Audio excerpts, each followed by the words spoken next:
Ginadji nga si Dudong sa sarili niya ngayong araw.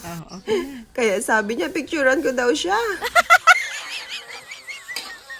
Ay siya, ito na nga. So magluluto si Dudong ng pastil. Ginisa-gisa na nga niya ang bawang at sibuyas. Alam niyo, itinuro ko lang naman sa kanya ang pagluluto niyan. Kaya lang ngayon sabi niya, mas masarap na daw siya magluto. Nang maluto-luto na nga ang sibuyas at bawang, nilagay niya na din tong chicken. At syempre, ang mga pampasarap gaya ng nor at saka paminta. Grabe naman makapaglagay ng paminta, ang dami. At syempre, ang ating pampasarsa, naglagay na siya ng oyster sauce. Alam niyo ba yan si Dudong, kapag tinuturuan ko yan magluto, nagagalit siya. Nabubugnot bigla, awan ko ba? Pero makikinig naman sa huli. Tapos kapag siya na yung nagluto, mas sasarapan pa niya, o 'di ba? Ayaw kasi niya ni Dudong nang nalalamangan ko eh. Char lang. Kaya minsan nagdadrama yan. Kapag nagluluto siya, ipapatikim niya sa akin. Tapos tatanungin niya ako kung masarap. Siyempre, ang sagot ko lagi, okay lang. At ayaw niya ng sagot na yon.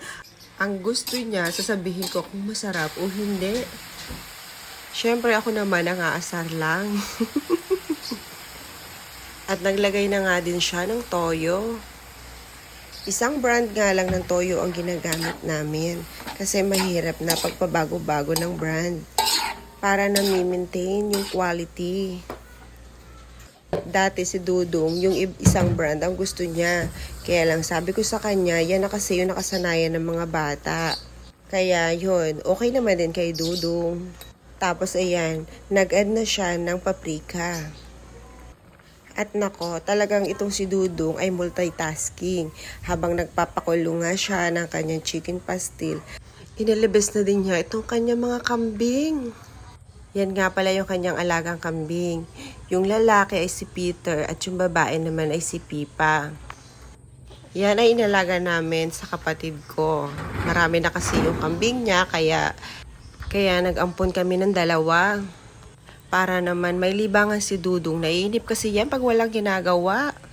Kung may malawak-lawak nga lang na lupa, mas maganda sana baka. Yun talaga yung gusto niya.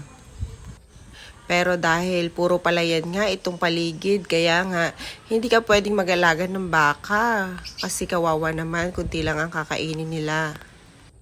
At ito na nga ang ating pastil. So, okay na siya. At dahil may bakanting oras na naman nga si Dudong, kaya naman nagtupi na rin siya ng mga damit. Hindi kasi talaga yan mapapakali hanggat walang ginagawa. Buti na lang talaga at buntis ako. Dahil kung hindi, naiutos na niya yan sa akin.